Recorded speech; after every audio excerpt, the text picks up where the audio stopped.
Hello everyone, स्वागत आप लोगों का एमएस इंग्लिश स्टडी में। तो आज हम लोग पढ़ने वाले हैं इंग्लिश स्पोकन का एक महत्वपूर्ण टॉपिक जिसका नाम है वॉइस। तो आज हम आप लोग को पढ़ाने वाले हैं वॉइस, जो कि इंग्लिश स्पोकन का एक मोस्ट इम्पोर्टेंट टॉपिक है। तो चलिए इसको पढ़ते हैं ज़्यादा टाइम न लगाते हुए। उससे पहले अगर आप लोग चैनल पर नए हैं तो चैनल को सब्सक्राइब कर लीजिएगा और बेल आइकन को प्रेस कर दीजिएगा। तो चलिए क्लास को स्टार्ट कर लेते हैं। तो आज का क्लास हम क्या पढ़ने वाले हैं? वॉइस पढ़ने वाले हैं, जो कि आप लोग कहीं ना कहीं पढ़े होंगे। तो आज चलिए एक बार हम अपने अंदाज में आप लोग को पढ़ाते हैं। तो यहाँ पर सबसे पहले हम देखेंगे इसका डेफिनेशन। तो यहाँ पर टॉपिक है क्या? वॉइस। तो आप लोग हेडिंग दीजिए वॉइस, और यहाँ पर डेफिनेशन लिखा हुआ है। आइए इसको डिस्कस करते हैं। तो यहाँ पर डेफिनेशन है क्या? वॉइस बताता है कि काम यानी एक्शन करता कौन है और काम किस पर हो रहा है। मतलब वॉइस क्या बताता है कि काम कौन करता है और काम किस पर हो रहा है। यानी काम करने वाला क्या कहलाता है? हमारा काम करने वाला हमारा सब्जेक्ट कहलाता है, आप लोग जानते होंगे। और जिस पर काम होता है वो हमारा क्या कहलाता है? तो ऑब्जेक्ट कहलाता है। मतलब वॉइस यह बताता है कि काम किस पे हो रहा है और काम कौन कर रहा है। ठीक है, तो इसको ही क्या बताता है? वॉइस बताता है। अगर कोई काम कर रहा होगा तो वो हमारा सब्जेक्ट होगा, अगर किसी पर काम हो रहा होगा तो वो हमारा ऑब्जेक्ट होगा। क्या बोले? अगर कोई काम कर रहा होगा तो क्या होगा? सब्जेक्ट, और जिस पर काम हो रहा होगा वो क्या हो जाएगा? तो ऑब्जेक्ट हो जाएगा। तो इसी को बताने के लिए हम किसका यूज करते हैं? तो वॉइस का यूज करते हैं। ठीक है, तो यहाँ पर नीचे में लिखा हुआ है क्या? There are two types of voice. मतलब वॉइस का दो टाइप होता है। कौन कौन सा? तो पहला हमारा होता है एक्टिव वॉइस और दूसरा होता है हमारा पेसिव वॉइस। क्या होता है? पहला एक्टिव वॉइस और दूसरा होता है पेसिव वॉइस। ठीक है, अब ये एक्टिव और पेसिव क्या होता है आप लोगों को हम यहाँ पर एक बार बता देते हैं, फिर आगे इसका चर्चा हम करेंगे। ठीक है, तो जैसे हम एक सेंटेंस लिखते हैं कि राम पत्र लिखता है, राम पत्र लिखता है। ठीक है, यहाँ पर सेंटेंस क्या लिखे? राम पत्र लिखता है। ठीक है, तो यहाँ पर काम कौन कर रहा है? तो यहाँ पर काम करने वाला क्या है? राम है। मतलब यहाँ पर राम क्या कर रहा है? काम कोई कर रहा है, यानी सब्जेक्ट कोई काम कर रहा है। अब इसी सेंटेंस को हम एक तरीका से और लिख सकते हैं। कैसे लिख सकते हैं? तो इस सेंटेंस को हम लिख सकते हैं पत्र राम द्वारा लिखा जाता है। पत्र राम द्वारा लिखा जाता है, लिखा जाता है। तो इसी सेंटेंस को हम इस तरीका से लिख दिए, लेकिन अब इसमें हो क्या रहा है? अब इस पत्र पर काम हो रहा है। किस पर? पत्र पर। यानी पत्र हमारा क्या हो गया? ऑब्जेक्ट, और इसमें राम क्या था? सब्जेक्ट। तो यानी पत्र इसमें क्या बन गया? सब्जेक्ट बन गया। राम इसमें क्या बन गया? ऑब्जेक्ट बन गया। मतलब हम कह सकते हैं ये हमारा एक्टिव वॉइस का एग्जाम्पल हुआ और ये हमारा पेसिव वॉइस का एग्जाम्पल हुआ। यानी हम कह सकते हैं कि एक्टिव वॉइस में काम सब्जेक्ट करता है और पेसिव वॉइस में काम ऑब्जेक्ट पर होता है।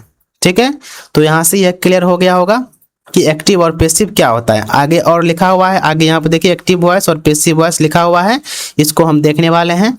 उससे पहले इसका एक बार हम अंग्रेजी कर लेते हैं। अगर इसका हम अंग्रेजी करने का कोशिश करें तो इसका अंग्रेजी हो जाएगा राम राइट्स अ लेटर। क्या हो जाएगा? Ram writes a letter. ठीक है, क्या हो जाएगा? Ram writes a letter. Ram पत्र लिखता है। अगर इसका हम अंग्रेजी करने का कोशिश करें तो इसका क्या बनेगा? A letter. क्या बनेगा? A letter is written by Ram. A letter is written by Ram. Letter जो है वो राम के द्वारा लिखा जाता है। तो ये हमारा एक्टिव वॉइस का एग्जांपल और ये हमारा पैसिव वॉइस का एग्जांपल। अब आइए इसको डिटेल में पढ़ते हैं आगे।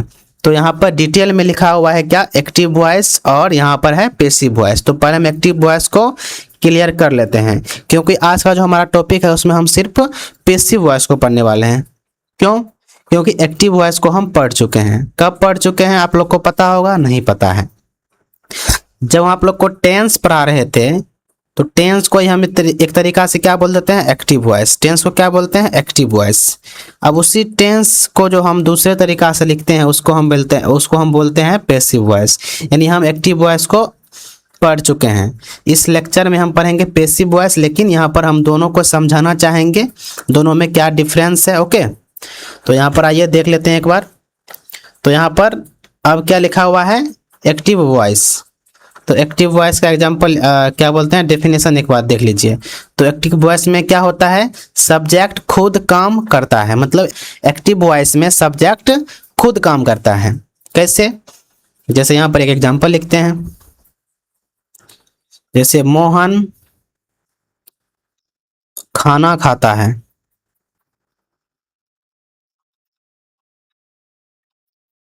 मोहन खाना खाता है, ठीक है। तो यहाँ पर काम कौन कर रहा है, तो मोहन कर रहा है। तो मोहन हमारा क्या हो जाएगा, सब्जेक्ट हो जाएगा, यानी कर्ता हो जाएगा हिंदी में बोले तो इसका स्ट्रक्चर होता है सब्जेक्ट, वर्ब और ऑब्जेक्ट, जो कि हम आप लोग को टेंस में पढ़ा चुके हैं। अगर इसका हम अंग्रेजी करने का कोशिश करें तो इसका बनेगा Mohan Mohan Yeats food. Mohan Yeats food मतलब मोहन खाना खाता है, ठीक है। अब इसी को हम अगर पैसिव में लिखेंगे तो कैसे होगा, खाना मोहन द्वारा खाया जाता है। द फूड इज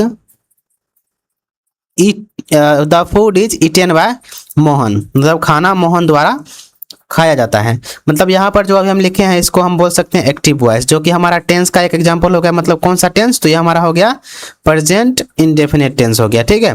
तो टेंस को हम क्या बोलते हैं, एक्टिव वॉइस बोलते हैं। और आज हम पढ़ेंगे पैसिव वॉइस को स्पेशली, ठीक है। तो एक्टिव वॉइस आप लोग को समझ में आ गया होगा कि एक्टिव वॉइस में सब्जेक्ट खुद काम करता है और इसका स्ट्रक्चर सब्जेक्ट, वर्ब और ऑब्जेक्ट होता है, मतलब सब्जेक्ट, वर्ब और ऑब्जेक्ट होता है। बस खत्म यहाँ तक।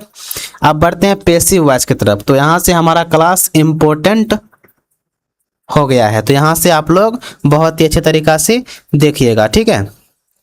तो यहाँ पर लिखा हुआ है पैसिव वॉइस। तो पैसिव वॉइस का डेफिनेशन होता है क्या, इस पर सब्जेक्ट पर काम होता है, सब्जेक्ट पर कि ऑब्जेक्ट पर।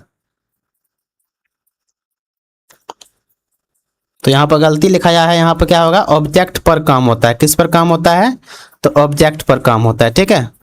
एक पैसिव वॉइस में किस पे काम होता है, तो ऑब्जेक्ट पर काम होता है। इसका स्ट्रक्चर होता है क्या, ऑब्जेक्ट प्लस हेल्पिंग वर्ब। अब हेल्पिंग वर्ब के रूप में हम कौन सा वर्ब लेते हैं, तो बी वर्ब लेते हैं। अब बी वर्ब क्या होता है, बी वर्ब होता है जैसे इज हो गया, एम हो गया, आर हो गया, उसके बाद वॉज हो गया, उसके बाद वर हो गया। तो ये हमारा क्या होता है, वी वर्ब। उसके बाद लगाना है इसमें थर्ड फॉर्म, उसके बाद बाय, उसके बाद सब्जेक्ट। यानी इसको हम क्या बोल सकते हैं, डूअर ऑफ एक्शन, यानी एक्शन का कर्ता, ठीक है। तो इसका स्ट्रक्चर क्या होता है, पहले ऑब्जेक्ट और ऑब्जेक्ट के अनुसार ही हमारा क्या लगेगा, हेल्पिंग वर्ब। अगर हमारा ऑब्जेक्ट सिंगुलर होगा तो हम सिंगुलर हेल्पिंग वर्ब लगाएंगे इसमें से, और ऑब्जेक्ट हमारा प्लुरल होगा तो यहाँ पर हम प्लुरल हेल्पिंग वर्ब लगाएंगे। तो कौन सा हेल्पिंग वर्ब, सिर्फ बी का फॉर्म लगाना है और कोई भी नहीं। और इसके बाद लगाना है थर्ड फॉर्म, उसके बाद बाय, उसके बाद सब्जेक्ट। यानी हम पैसिव वॉइस को अगर एक लाइन में डिफाइन करें तो इसका मतलब होता है third form be plus third form. क्या होता है इसका, बी प्लस थर्ड फॉर्म को हम क्या बोलते हैं, पैसिव वॉइस बोलते हैं। मतलब इसमें बी का फॉर्म आएगा और थर्ड फॉर्म आएगा। उसके बाद by plus doer of action होगा तो लिखेंगे, नहीं होगा तो नहीं लिखेंगे। तो ये हमारा क्या होता है, पैसिव वॉइस का स्ट्रक्चर होता है और यहाँ पर डेफिनेशन होता है। अब एक एग्जांपल लिखते हैं, उसको ट्रांसलेट करते हैं जिससे और क्लैरिटी मिल जाएगा, ठीक है। तो यहाँ पर एक एग्जांपल लिखते हैं, जैसे क्रिकेट रोहन द्वारा खेला जाता है। क्रिकेट रोहन द्वारा खेला जाता है। अगर इसका हम बनाए अंग्रेजी तो क्या बनेगा, तो पहले हमारा क्रिकेट क्या होगा, ऑब्जेक्ट हो जाएगा, तो क्रिकेट यहाँ पर लिखेंगे। और हमारा कोई जो खेल होता है ना वो हमारा सिंगुलर फॉर्म होता है, तो क्रिकेट के साथ हम क्या लगा देंगे, इज लगा देंगे। तो क्रिकेट इज और यहाँ पर क्या हो गया, ऑब्जेक्ट हो गया यहाँ पर। उसके बाद हेल्पिंग वर्ब बी का फॉर्म इज लिख दिए। अब लगाना है थर्ड फॉर्म, तो क्रिकेट इज और यहाँ पर वर्ब क्या है, खेलना। खेलना का प्ले होता है, लेकिन प्ले का थर्ड फॉर्म प्लेड होता है। क्या होता है, प्लेड। तो क्या होगा, क्रिकेट इज प्लेड। उसके बाद लगाना है बाय, और यहाँ पर सब्जेक्ट कौन है, तो रोहन है, तो यहाँ पर हो जाएगा बाय रोहन। तो इसका अंग्रेजी क्या बनेगा, cricket is played by Rohan. Cricket Rohan द्वारा खेला जाता है। तो यही हमारा होता है पैसिव वॉइस और इधर होता है हमारा एक्टिव वॉइस। तो आज हम सिर्फ पढ़ेंगे पैसिव वॉइस को, क्योंकि एक्टिव वॉइस को हम टेंस में पढ़ चुके हैं। मतलब टेंस जो होता है ना वही हमारा एक्टिव वॉइस होता है, और आज हम पढ़ेंगे पैसिव वॉइस को। तो चलिए यहाँ से अब स्टार्ट कर लेते हैं और देखते हैं पैसिव वॉइस किस किस टेंस का बनता है, किस किस टेंस का नहीं बनता है, नहीं बनता है तो क्यों नहीं बनता है, तो सब कुछ बताने वाले हैं। तो आइए अगला स्लाइड पे चलते हैं। आई होप यहाँ तक आप लोगों का बहुत ही अच्छे तरीका से क्लियर हो गया होगा। ठीक है, तो चलिए अब आगे बढ़ते हैं, देखते हैं आगे क्या है। तो आगे यहाँ पर है helping verb of passive voice, मतलब पैसिव वॉइस का हेल्पिंग वर्ब। यहाँ पर हेडिंग लिखा हुआ है helping verb of passive voice, मतलब पैसिव वॉइस में किस टेंस में कौन सा हेल्पिंग वर्ब लगता है। और यहाँ पर एक चार्ट बनाया हुआ है, इसको आप लोग एक बार देखिए। ठीक है, तो यहाँ पर एक बार हम देख लेते हैं कितना टेंस का पैसिव वॉइस बनता है। तो पहला टेंस है हमारा कौन सा, प्रेजेंट इंडेफिनिट, दूसरा है प्रेजेंट कॉन्टिन्यूस, तीसरा है प्रेजेंट परफेक्ट, चौथा है पास्ट इंडेफिनिट, पांचवा है पास्ट कॉन्टिन्यूस, उसका छठा है क्या, पास्ट परफेक्ट, सातवां है फ्यूचर इंडेफिनिट, आठवां है फ्यूचर परफेक्ट। मतलब हमारा जो 8 टेंस होता है उसका हम पैसिव वॉइस बनाते हैं। 8 टेंस कौन सा, तो यहाँ पर लिखा हुआ है। अब जो टेंस बन गया, कितना टेंस बच गया, तो हमारा टोटल टेंस कितना होता है, 12 टेंस होता है ना। तो 12 टेंस में से 8 टेंस का पैसिव वॉइस बनता है, लेकिन 4 का पैसिव वॉइस नहीं बनता है, 4 का नहीं बनता है। अब वो 4 कौन कौन सा हो गया पता है आप लोग को, नहीं है पता, तो यहाँ पर देखिए। तो देखिए यहाँ पर प्रेजेंट इंडेफिनिट है, प्रेजेंट कॉन्टिन्यूस है, प्रेजेंट परफेक्ट है, लेकिन प्रेजेंट परफेक्ट कॉन्टिन्यूस का क्या नहीं बनता है, पैसिव वॉइस नहीं बनता है। अब उसका पास्ट इंडेफिनिट है, पास्ट कॉन्टिन्यूस है, पास्ट परफेक्ट है, पास्ट परफेक्ट कॉन्टिन्यूस, यानी पास्ट परफेक्ट कॉन्टिन्यूस का भी पैसिव वॉइस नहीं बनता है। अब उसका है फ्यूचर इंडेफिनिट, फ्यूचर कॉन्टिन्यूस, यानी फ्यूचर कॉन्टिन्यूस का भी नहीं बनता है, फ्यूचर परफेक्ट का बनता है, लेकिन फ्यूचर परफेक्ट कॉन्टिन्यूस का नहीं बनता है। मतलब इतना टेंस का हमारा पैसिव वॉइस नहीं बनता है जो यहाँ पर हम लिखे हुए हैं। ठीक है, तो यहाँ पर कौन कौन सा लिखे हुए हैं, यहाँ पर थोड़ा शॉर्टकट लिखे हैं तो आप लोग समझ जाइएगा। इसका मतलब हो गया present perfect continuous, past perfect continuous, future continuous और फ्यूचर परफेक्ट कॉन्टिन्यूस। मतलब इसका पैसिव वॉइस नहीं बनता है, बाकी सभी का बनता है। मतलब 4 का नहीं बनता है, 8 का बनता है। अब किस किस का बनता है, आइए उसका हेल्पिंग वर्ब देख लेते हैं। तो यहाँ पर लिखा हुआ है पहला प्रेजेंट इंडेफिनिट। तो प्रेजेंट इंडेफिनिट का टेंस जो होता है उसके एक्टिव वॉइस में डू डज हेल्पिंग वर्ब आता है। आप लोग को हम टेंस में बता चुके थे। ठीक है, अब इसका अगर हम पैसिव करते हैं तो पैसिव में आता है क्या, इज एम आर आता है। क्या आता है, इज एम आर, कौन सा, is am are helping verb आता है, किसमें, पैसिव वॉइस में। जब प्रेजेंट कॉन्टिन्यूस का हम पैसिव बनाते हैं तो इसमें इज एम आर के साथ क्या आ जाता है, बिंग आ जाता है। क्या आ जाता है, बिंग, जो कि बी का फॉर्म है, बिंग। ठीक है, अब यहाँ बोलिएगा कि बी का फॉर्म तो ये भी है और ये भी है, लेकिन यहाँ पर ये जो है इज एम आर, ये इसी वाला टेंस का, मतलब ये टेंस का क्या है, is am are helping verb है। और यहाँ पर बी का हेल्पिंग वर्ब हम अलग से ऐड करते हैं पैसिव बनाने के लिए, क्योंकि पैसिव का मतलब ही क्या होता है, बी प्लस थर्ड फॉर्म। ये तो हमारा टेंस वाला हो गया, और पैसिव बनाने के लिए बी का फॉर्म यहाँ पर बिंग लगाएंगे। बिंग क्यों लगाएंगे, क्योंकि कॉन्टिन्यूस टेंस, इसलिए बी में ING लगाना पड़ेगा, बिंग हो जाएगा। ठीक है, अब देखिए, अब यहाँ पर प्रेजेंट परफेक्ट है। प्रेजेंट परफेक्ट में क्या होता है, हैज हैव आता है, मतलब एक्टिव वॉइस में। और जब इसका पैसिव वॉइस हम बनाते हैं तो वहाँ पर हैज हैव के साथ क्या आता है, बीन आता है। क्या आता है, बीन, क्या आता है, बीन आता है। इसमें क्या आता है, हैज हैव के साथ बीन आता है। ठीक है, उसके बाद ऐसे ही अगर हम पास्ट इंडेफिनिट का बनाते हैं तो एक्टिव में डिड आता है और पैसिव में वाज वर आता है। पास्ट कॉन्टिन्यूस में क्या आता है, वाज वर, इधर आता है वाज वर प्लस बिंग आता है। ठीक है, इधर पास्ट परफेक्ट में क्या होता है, हैड आता है, और इधर आता है हैड के साथ बीन आता है। ठीक है, उसके बाद इधर फ्यूचर इंडेफिनिट में क्या होता है, विल आता है, लेकिन पैसिव में क्या आता है, विल भी आता है। और फ्यूचर परफेक्ट में क्या होता है, इधर विल हैव आता है तो उधर विल हैव के साथ बीन आ जाता है। तो ये सभी बात को आप लोग को ध्यान में रखना पड़ेगा। ठीक है, कि किस तरीका से हमारा काम चलता है, तो आप लोग को ये सही बात को ध्यान में रखना पड़ेगा। तो आज हम पढ़ेंगे किसको, आज हम पढ़ेंगे प्रेजेंट इंडेफिनिट टेंस को पैसिव वॉइस में, जिसमें is am are helping verb के साथ इसको हम पढ़ते हैं। तो अब आप लोग का हेडिंग क्या हो जाएगा, यहाँ से न्यू टॉपिक, मतलब आज का जो मेन टॉपिक है यहाँ से अब स्टार्ट होता है। तो यहाँ से अब टेंस वाइज हम इसको पढ़ने वाले हैं। तो यहाँ तक आशा करते हैं यहाँ तक आप लोग समझ गए होंगे। ठीक है, अब आगे बढ़ जाते हैं। अब आगे यहाँ पर आप लोग हेडिंग मार लीजिए क्या, passive voice of present indefinite tense. तो प्रेजेंट इंडेफिनिट टेंस का पैसिव वॉइस कैसे बनता है और उसका हम सेंटेंस बनाने वाले हैं। आगे यहाँ पर स्ट्रक्चर भी लिखा हुआ है और कुछ सेंटेंस प्रैक्टिस के लिए भी है, तो आप लोग इसको फटाफट देख लीजिए। ठीक है, तो यहाँ पर आप लोग का हेडिंग क्या हो जाएगा, passive voice of present indefinite tense. चलिए अब इसको यहाँ से डिस्कस कर लेते हैं। तो यहाँ पर डेफिनेशन लिखा हुआ है, जब प्रेजेंट में कोई काम किया जाता है, जब प्रेजेंट में क्या होता है, कोई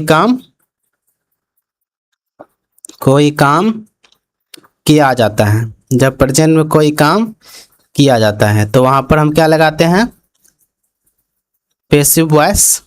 ठीक है, तो चलिए इसको देख लेते हैं आगे क्या है। जैसे हम बोलेंगे पत्र मोहन द्वारा लिखा जाता है, उसके बाद किताब शिक्षक द्वारा पढ़ाया जाता है। तो इस प्रकार का सेंटेंस जो होता है जिसमें कोई काम किया जाता है ऑब्जेक्ट पर, तो उसको हम पैसिव से बना लेते हैं। तो चलिए देख लेते हैं। और एक बात यहाँ पर आप लोग को क्या ध्यान में रखना है कि एक्टिव वॉइस में हमारा सब्जेक्ट मेन होता है और पैसिव वॉइस में हमारा ऑब्जेक्ट मेन होता है। क्या होता है, पैसिव में ऑब्जेक्ट मेन होता है और एक्टिव में सब्जेक्ट मेन होता है। तो चलिए अब आगे बढ़ते हैं, ज़्यादा इसमें जानना नहीं है, आप लोग को बस सेंटेंस बनाना आना चाहिए। तो यहाँ पर लिखा हुआ है अब स्ट्रक्चर। ठीक है, तो स्ट्रक्चर को पढ़ेंगे, उसके बाद सेंटेंस जो बनाएंगे तो आप लोग समझ जाइएगा किस तरीका से इसका सेंटेंस बनता है। तो यहाँ पर लिखा हुआ है इसका स्ट्रक्चर, कौन सा टेंस का, तो प्रेजेंट इंडेफिनिट टेंस। तो यहाँ पर सिंपल स्ट्रक्चर होता है क्या इसका सिंपल स्ट्रक्चर होता है, पहले ऑब्जेक्ट लगाएंगे, फिर ईजेएमआर लगाएंगे, फिर थर्ड फॉर्म लगाएंगे वर्ब का थर्ड फॉर्म, फिर बाय प्लस सब्जेक्ट लगाएंगे, यानी बाय प्लस डूअर जो काम कर रहा होगा सेंटेंस में। तो यह होता है हमारा सिंपल स्ट्रक्चर। नेगेटिव में क्या होता है, पहले ऑब्जेक्ट आता है, फिर ईजेएमआर के साथ नोट आता है, फिर थर्ड फॉर्म आता है, फिर बाय आता है, फिर सब्जेक्ट आता है। इंट्रोगेटिव में क्या होता है, पहले ईजेएमआर उसके बाद ऑब्जेक्ट, पहले ईजेएमआर उसके बाद ऑब्जेक्ट, और ये जो हमारा ईजेएमआर आएगा ये हमारा इस ऑब्जेक्ट के अनुसार आएगा, यहाँ पर भी ऑब्जेक्ट के अनुसार, यहाँ पर भी ऑब्जेक्ट के अनुसार आएगा। ठीक है, उसके बाद यहाँ पर इंट्रोगेटिव नेगेटिव है, ईजेएमआर उसके बाद सब ऑब्जेक्ट, उसके बाद नोट, उसके बाद वर्ब का थर्ड फॉर्म, फिर by plus doer of action. WH में क्या होगा, पहले डब्ल्यूएच वर्ड आएगा। डब्ल्यूएच वर्ड कहने का मतलब क्या हो गया, जैसे वाई हो गया, वैन हो गया, वेयर हो गया, ये सभी हमारा क्या होता है, डब्ल्यूएच वर्ड होता है। उसके बाद ईजेएमआर आएगा अकॉर्डिंग टू द ऑब्जेक्ट, उसके बाद थर्ड फॉर्म आएगा, उसके बाद बाय आएगा, उसके बाद सब्जेक्ट आएगा। तो ये हमारा स्ट्रक्चर इस प्रकार से चलता है। अब यहाँ पर कुछ सेंटेंस दिया गया है, इसको पहले आइए बना लेते हैं जिससे और क्लैरिटी मिल जाएगा किस सेंटेंस किस तरीका से बनता है, किसका, passive voice of present indefinite tense का। ओके, तो आइए अब इसका उपयोग करते हैं, इस स्ट्रक्चर का उपयोग करते हैं इस सेंटेंस पर। तो यहाँ पर पहला सेंटेंस है क्या, क्रिकेट मेरे द्वारा खेला जाता है। तो यहाँ पर हमारा क्रिकेट हो गया क्या, ऑब्जेक्ट, मेरे हो गया सब्जेक्ट। ठीक है, और यहाँ पर खेल क्या हो गया, वर्ब हो गया। तो यहाँ पर इसको बनाते हैं। तो यहाँ पर पहले हमें लगाना है ऑब्जेक्ट। तो ऑब्जेक्ट यहाँ पर हमारा क्या है, क्रिकेट। तो यहाँ पर लगाते हैं क्रिकेट। और आप लोग को हम बताए थे कोई भी अगर खेल का नाम होता है तो वो हमारा सिंगुलर वर्ब होता है, सिंगुलर वर्ब लेता है। तो क्रिकेट, क्रिकेट के साथ लगाएंगे इज, क्रिकेट इज, उसके बाद खेलना है तो वर्ब का थर्ड फॉर्म क्या हो जाएगा, प्लेड। तो क्रिकेट इज प्लेड बाय, किसके द्वारा, मेरे द्वारा। तो यहाँ पर बाय, बाय क्या है, एक बाय है प्रेपोजिशन, यानी बाय क्या है, एक प्रेपोजिशन। और बाय के बाद जो आने वाला केस होता है वो हमारा ऑब्जेक्टिव केस होता है। और यहाँ पर क्या है, सब्जेक्ट हमारा आई है और आई का ऑब्जेक्टिव केस क्या होता है, मी होता है। तो यहाँ पर हम लगाएंगे मी, ना कि आई। ठीक है, तो सेंटेंस क्या बनेगा, cricket is played by me, cricket मेरे द्वारा खेला जाता है। उसके बाद है क्रिकेट मेरे द्वारा नहीं खेला जाता है, निगेटिव। तो पहले क्या लगाना है, ऑब्जेक्ट। तो ऑब्जेक्ट हमारा क्या हो गया, क्रिकेट। तो क्रिकेट, उसके बाद लगाना है ईजेएमआर, तो इज, क्रिकेट इज, अब लगाना है नेगेटिव के लिए नोट। तो cricket is note played by me, cricket is note played by me, cricket मेरे द्वारा नहीं खेला जाता है। यहाँ पर लगाना है फुल स्टॉप। अब उसके बाद क्या क्रिकेट मेरे द्वारा खेला जाता है, तो यहाँ पर पहले इज हमारा आएगा, तो यहाँ पर क्या चलता है, क्या बोलते हैं, ऑब्जेक्ट हमारा क्रिकेट है, और क्रिकेट के लिए क्या आता है, इज आता है। तो इज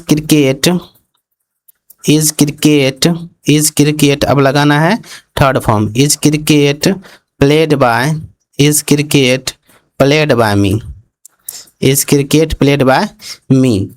अब इंट्रोगेटिव नेगेटिव है, क्या क्रिकेट मेरे द्वारा नहीं खेला जाता है, तो इज क्रिकेट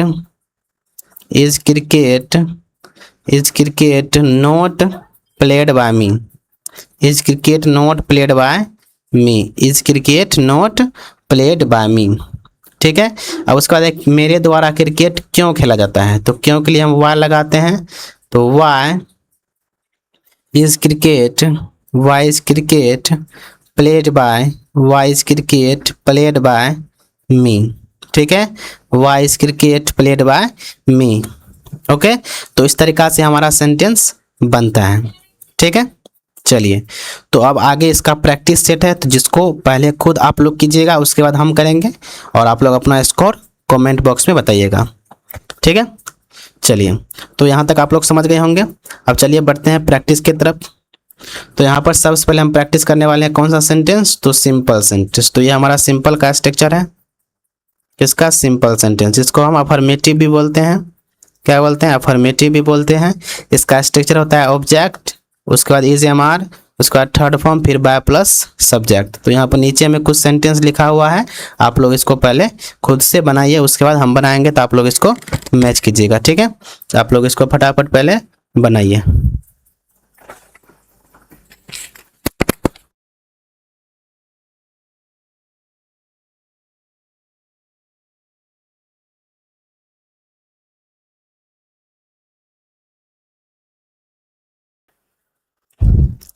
तो चलिए बना लेते हैं, आई होप आप लोग बना लिए होंगे। तो यहाँ पर पहला सेंटेंस है, यह पुस्तक छात्रों द्वारा पढ़ी जाती है। तो यहाँ पर यह पुस्तक क्या हो गया हमारा, ऑब्जेक्ट।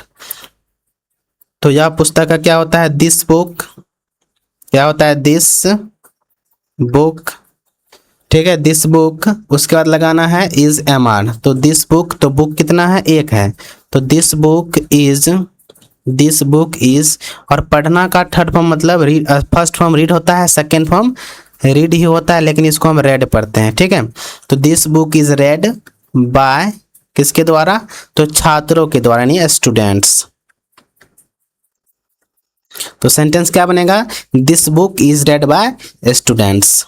उसके बाद मैदान माली द्वारा साफ किया जाता है, मैदान माली द्वारा साफ किया जाता है। तो मैदान का क्या होता है, field.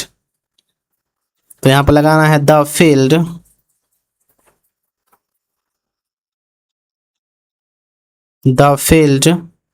Is cleaned by, clean मतलब साफ करना, the field is cleaned by, माली का होता है gardener.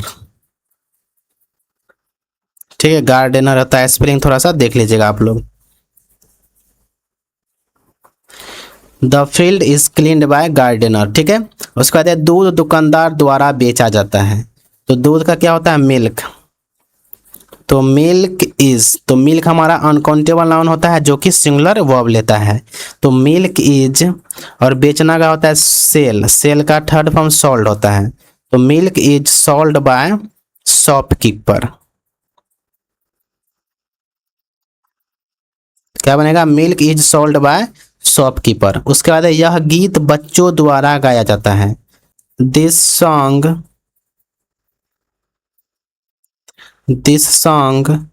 Is sung by children. ठीक है, यहाँ पर सॉन्ग क्या बोलते हैं, सिंग का थर्ड फॉर्म संग होता है। तो क्या बनेगा, this song is sung by children. उसके बाद पेड़ किसानों द्वारा लगाए जाते हैं। तो पेड़ क्या होगा, tree is planted by farmers. ठीक है, क्या बनेगा, tree is planted by farmers. तो यह हमारा सिंपल सेंटेंस इस तरीका से बनता है। अब हम बढ़ जाते हैं किसके तरफ, नेगेटिव सेंटेंस की तरफ। तो यहाँ पर हमारा क्या लिखा हुआ है, नेगेटिव सेंटेंस। कौन सा सेंटेंस, नेगेटिव सेंटेंस।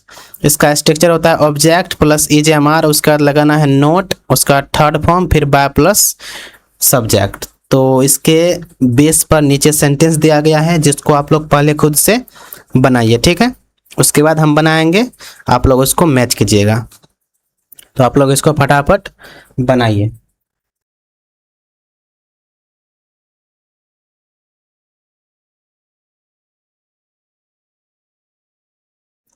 तो चलिए बना लेते हैं। तो यहाँ पर सेंटेंस क्या लिखा हुआ है, नेगेटिव का पहला सेंटेंस है, क्या है, यह कमरा नौकर द्वारा साफ नहीं किया जाता है। तो यह कमरा यानी this room is not cleaned by servant, ठीक है। This room is not cleaned by servant. उसका बाद पत्र राम द्वारा नहीं भेजा जाता है। तो letter is not sent by Ram. Sent का थर्ड फॉर्म सेंट होता है, सेंट बाय राम। उसका बाद गरीबों की सहायता संस्था द्वारा नहीं की जाती है। तो the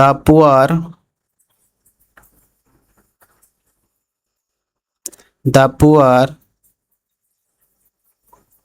are not helped by संस्था का क्या होता है, इंस्टीट्यूट, यही पढ़ते हैं ना। तो क्या बनेगा, the poor are not helped by institute. उसके बाद इस नियम का पालन छात्रों द्वारा नहीं किया जाता है। तो this rule is not followed by this rule is not followed by students।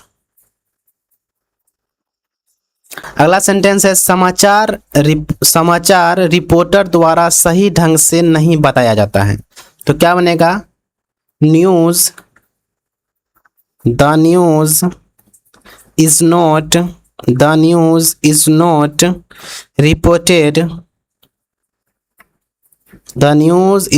Reported, और सही ढंग का होता है करेक्टली, जो कि एक एडजेक्टिव है। तो क्या बनेगा, the news is not reported correctly by reporter.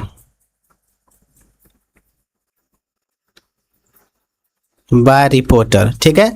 तो इस तरीका से हमारा नेगेटिव सेंटेंस बनता है। अब बढ़ते हैं इंट्रोगेटिव की तरफ। तो यहाँ पर इंट्रोगेटिव सेंटेंस लिखा हुआ है, क्या यहाँ पर कौन सा सेंटेंस हो जाएगा, इंट्रोगेटिव। तो यहाँ पर इसका स्ट्रक्चर होता है इज एम आर, उसका ऑब्जेक्ट, फिर वर्ब का थर्ड फॉर्म, फिर by plus doer of action, और अंत में लगाना है क्वेश्चन मार्क।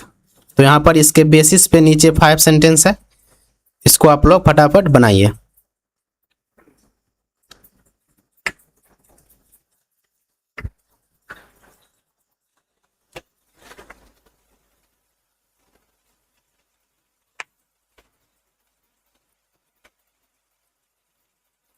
तो चलिए बना लेते हैं। तो यहाँ पर इंट्रोगेटिव का पहला सेंटेंस है, क्या यह पुस्तक शिक्षक द्वारा पढ़ाई जाती है। तो यहाँ पर वर्ब क्या हमारा, पढ़ाना। तो पढ़ाना का क्या होता है, टीच होता है, और टीच का थर्ड फॉर्म होता है टॉट। क्या होता है, टॉट होता है। तो यहाँ पर टॉट वर्ब का हम यूज करेंगे। तो आइए बनाते हैं, कैसे बनेगा देख लेते हैं। तो यहाँ पर है क्या यह पुस्तक, तो पहले हमें इज एम आर में से लगाना है। तो यहाँ पर हमारा ऑब्जेक्ट सिंगुलर है, तो यहाँ पर इज आएगा। तो इज दिस बुक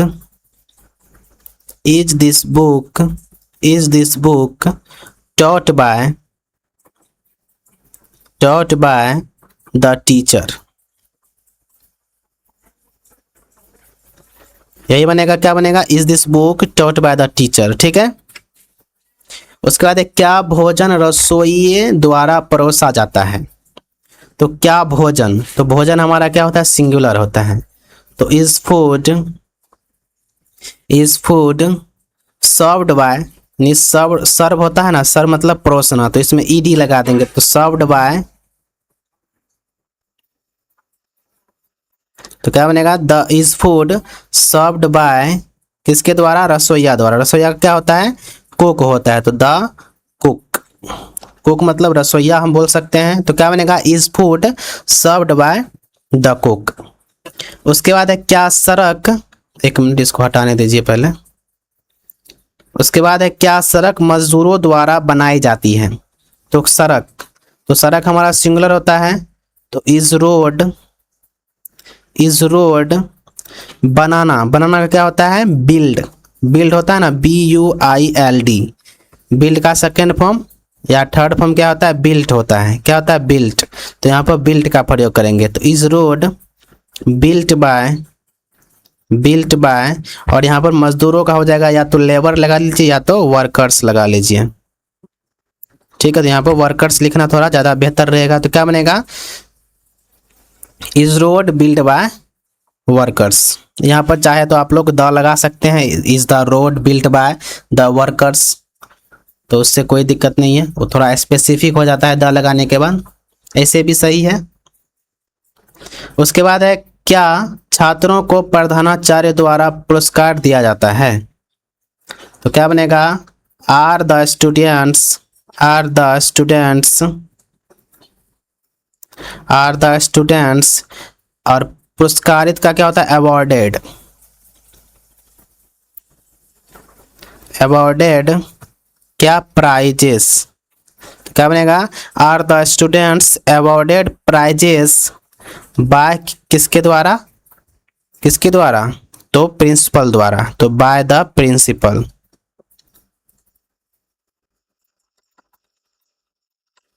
तो फाइनल सेंटेंस क्या बनेगा? Are the students awarded prizes by the principal. उसके बाद क्या इस मशीन का उपयोग इंजीनियर द्वारा किया जाता है? तो इस मशीन, तो is this is this machine, is this machine used by, used मतलब उपयोग करना, तो यूज्ड बाय इंजीनियर। तो क्या बनेगा? Is this machine used by engineer. ठीक है, तो इस तरीका से हमारा इंट्रोगेटिव सेंटेंस यहाँ पे ख़त्म होता है। और यहाँ तक आप लोगों को हम 15 सेंटेंस कराए हैं। कितना? 15। तो 15 में आप लोग का कितना सही हुआ है, आप लोग एक बार कमेंट बॉक्स में बताइएगा। अब चलिए आगे बढ़ते हैं इंट्रोगेटिव नेगेटिव की तरफ। तो यहाँ पर इंट्रोगेटिव नेगेटिव का स्ट्रक्चर लिखा हुआ है, एक बार इसको पढ़ लीजिए आप लोग। इसका स्ट्रक्चर होता है इज एम आर, उसके बाद ऑब्जेक्ट, फिर नोट, फिर थर्ड फॉर्म, फिर by plus doer of action. तो इसको आप लोग बनाइए, नीचे सेंटेंस दिया गया है, पहले खुद से कीजिए एक बार।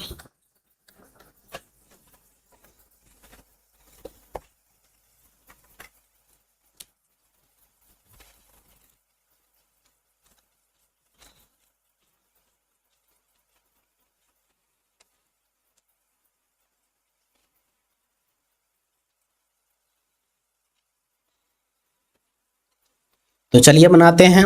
तो इंट्रोगेटिव नेगेटिव का पहला सेंटेंस है क्या? क्या यह काम मोहन द्वारा पूरा नहीं किया जाता है? तो क्या यह काम, तो is this work, is this work not, is this work not completed by, पूरा करना का कंप्लीट होता है लेकिन यहाँ पर थर्ड फॉर्म लगाना है, तो कंप्लीटेड बाय क्या? मोहन। तो सेंटेंस क्या बनेगा? Is this work not completed by Mohan. उसके बाद क्या पत्र डाकिए द्वारा नहीं भेजा जाता है? तो is the letter, is the letter not sent by, not sent by postman. Postman मतलब डाकिया होता है, तो पोस्टमैन। उसके बाद क्या बच्चों को शिक्षक द्वारा कहानी नहीं सुनाई जाती है? तो क्या बनेगा? Are the children, are the children not, और यहाँ पर लगाना है थर्ड फॉर्म, तो सुनाना का क्या होता है? टोल्ड, तो told, told a story. Are the children not told a story by the teacher. थोड़ा सा लेंदी सेंटेंस है लेकिन समझना तो पड़ेगा। उसके बाद है क्या कमरों को नौकरों द्वारा साफ नहीं किया जाता है, क्या जाता है। तो यहाँ पर कमरों क्या हो गया, प्लुरल, तो आर लगाना है। तो are rooms, are rooms not, are rooms not cleaned, cleaned by the servants. क्योंकि यहाँ पर नौकरों है तो सर्वेंट्स लगाना पड़ेगा, तो क्या बनेगा sentence, are rooms not cleaned by the servants. उसके बाद है 20 नंबर में, क्या नियमों का पालन खिलाड़ियों द्वारा नहीं किया जाता है। तो नियमों का पालन, तो नियमों यहाँ पर प्लुरल हो गया, तो आर लगाना है।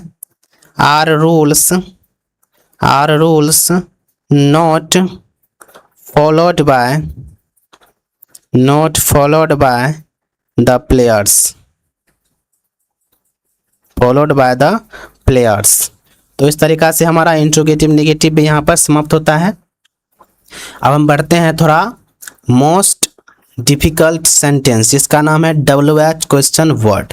तो यहाँ पर प्रेजेंट है आप लोगों के स्क्रीन पर WH क्वेश्चन वर्ड, तो इसको भी करने का आप लोग कोशिश कीजिए, क्योंकि इससे भाग करके कोई फायदा नहीं है, तो इसको भी सीखना पड़ेगा। और आप लोगों को हम एक बात बताना चाहेंगे यहाँ पर कि 2 जुलाई से हमारा ग्रामर का सेशन आ रहा है, जो कि पूरा बेसिक से होगा, तो आप लोग उसको देखिएगा, ठीक है। तो पूरा ग्रामर आप लोग को हम पढ़ाने वाले हैं यूट्यूब पर फ्री, बिल्कुल 0 से हीरो लेवल तक, ठीक है। क्या पढ़ाने वाले हैं, 0 से हीरो लेवल तक। तो आप लोग उसको देखिएगा और अपना ग्रामर इम्प्रूव कीजिएगा, जो कि 6 to 12th लेवल होगा। 12th से भी आगे आप लोग पढ़ सकते हैं, ठीक है। तो 6 to 12th लेवल आप लोग पढ़ सकते हैं। तो आप लोग अपने दोस्तों में शेयर कीजिएगा और पढ़ करके देखिएगा कैसा लगा है क्लास। अगर अच्छा लगेगा तो अपने दोस्तों में शेयर कीजिएगा। तो चलिए अब 2 तारीख का इंतज़ार कीजिए, 2 तारीख से स्टार्ट होने वाला है। रिकॉर्डेड फॉर्म या लाइव फॉर्म जो भी होगा आप लोग को प्रोवाइड हो जाएगा। तो कोशिश करेंगे पहला क्लास रिकॉर्डेड में और उसके बाद जो होगा वो लाइव होना चाहिए, ठीक है। उसका टाइम दिन में रहेगा और शाम को स्पोकन चलेगा। तो इसको फटाफट आप लोग कीजिए। तो चलिए बनाते हैं इसको। तो यहाँ पर लिखा है क्या, इसका स्ट्रक्चर WH इज MR, उसके बाद ऑब्जेक्ट, फिर थर्ड फॉर्म, फिर बाय प्लस सब्जेक्ट। तो यहाँ पर सेंटेंस है, यह पुरस्कार किसके द्वारा दिया जाता है। तो यहाँ पर देखिए किसके द्वारा है ना, तो इसको हम लगाएंगे बाय होम। तो यहाँ पर बाय, यहाँ पर जो है ना बाय प्लस सब्जेक्ट, तो यहाँ पर सब्जेक्ट को हम लास्ट में नहीं लिखेंगे, ठीक है। तो उसके पीछे रीजन है, तो उतना यहाँ पर हम नहीं बताना चाहेंगे, क्योंकि यहाँ पर सिर्फ आप लोग को सेंटेंस बनाना आना चाहिए। अब इसके पीछे क्या ग्रामर है वो आप लोग को ग्रामर के सेशन में पता चलेगा, ठीक है। तो यहाँ पर किसके लिए किसका यूज करते हैं, होम का यूज करते हैं, ठीक है, जो कि होम हमारा ऑब्जेक्ट होता है। और आप लोग को पता है कि होम एक क्वेश्चन वर्ड भी होता है, जो कि शुरू में आना चाहिए ना कि लास्ट में आना चाहिए। अगर यहाँ पर हम अंत में अगर बाय प्लस होम लिखेंगे तो ये सेंटेंस हमारा थोड़ा ग्रामेटिकल गलत हो जाएगा, इसीलिए हम बाय होम को लेकर के कहाँ आ जाएंगे, आगे में आ जाएंगे। तो ये जो डिटेल्स में होगा ना वो आप लोग को ग्रामर में हम पढ़ाएंगे बिल्कुल अच्छे तरीका से। तो इसका सेंटेंस बनेगा बाय होम, तो यहाँ पर लिखेंगे बाय होम, उसके बाद यह पुरस्कार, तो by whom is this prize, और दिया जाएगा कर लिया गिवन लगाएंगे, ठीक है। तो बनेगा by whom is this prize given, मतलब यह पुरस्कार किसके द्वारा दिया जाएगा। अगर इस बाय होम को हम लास्ट में लिखते हैं सेंटेंस हमारा गलत हो जाता है, जो कि ग्रामेटिकल गलत होता है। उसके बाद यहाँ पर है यह पुस्तक किसके द्वारा बेची जाती है, तो किसके द्वारा यानी by whom is this book, by whom is this book sold, sold मतलब बेचना, जो कि सेल का थर्ड फॉर्म है। उसके बाद भोजन किसके द्वारा परोसा जाता है, तो by whom is food, by whom is food served.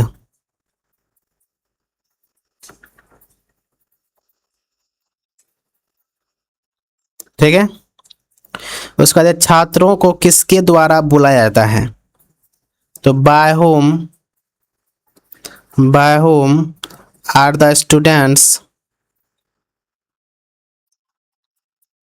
Bye whom are the students called. Called मतलब बुलाना।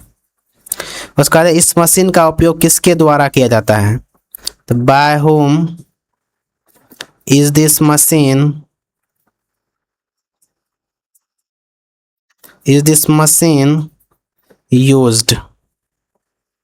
ठीक है, तो इस तरीका से हमारा WH सेंटेंस बनता है। तो यहाँ तक आप लोगों को हम कितना सेंटेंस कराए हैं?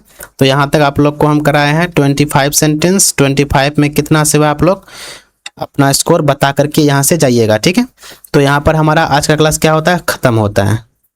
ठीक है, तो अब हम आगे जो पढ़ेंगे अगले लेक्चर में हम पढ़ने वाले हैं पैसिव वॉइस को किस टेंस में? तो प्रेजेंट कॉन्टिन्यूअस टेंस में। ठीक है, प्रेजेंट कॉन्टिन्यूअस टेंस में अगले लेक्चर में हम पढ़ेंगे।